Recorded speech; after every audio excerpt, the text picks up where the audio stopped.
दाजे तुम्हाला रॅपिडोचा कॉल आलता का? आलता ना.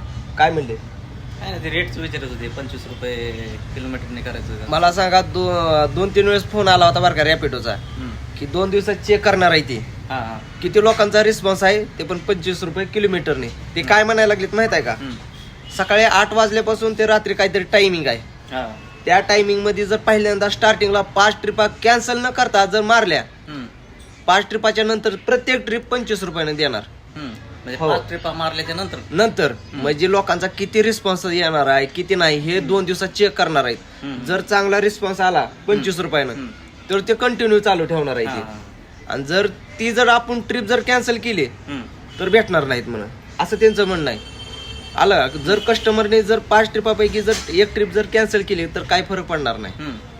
आता नेमकं ह्यांचं काय चालू आहे ते समजणं झाले. म्हणजे काय आता हे काय ह्याच्यातून त्यांना साध्य काय करायचं ते समजत नाही. तुम्हाला रेट वाढवायचा असेल तर सरसगट करा. त्यांचं असं व्हायला लागलं माहिती आहे का?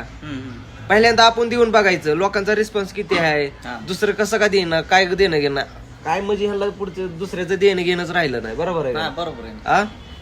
सगळ्या कंपनीवाल्याला जर तुम्हाला रेट द्यायचा असेल तर सरसगट देऊन टाका ना. सरसकट द्यायला पाहिजे. हे काय असलं 5 ट्रिपा मारा, त्याच्यानंतर हे करा ती करा. आणि हे ह्यांचं म्हणणं काय माहिती आहे का? जर ट्रिपाला जर 25 रुपयाने जर तुम्हाला भेटले नाही तर 24 घंट्याच्या नंतर तुमच्या अकाउंटला जे 25 रुपयाने ट्रिप आहे त्याची अमाऊंट दिली जाईल म्हणते. नाही मग हे म्हणजे हे काय हे यांचं इन्स्टिट्यूट कमेंट करून नक्की सांगा बरं का. आता ह्याचा प्रकार काय मला तर काय कळना झालं. ह्यांना काय करायचं आणि काय साध्य करायचं. पण तुम्हाला रॅपिडोचा कॉल आला होता का नाही? काय म्हणले ते सांगा फक्त. तेच म्हणले ते तुम्ही 5 ट्रिपा मारा, 5 ट्रिपाच्या नंतर तुम्हाला 25 रुपये प्रत्येक ट्रिपला. आता ही कसं माहित आहे का? आपण त्या एक शाळा आहे, त्या शाळेचे आपण विद्यार्थी आहोत आणि ते झालेत आता शिक्षक. बरोबर आहे का नाही?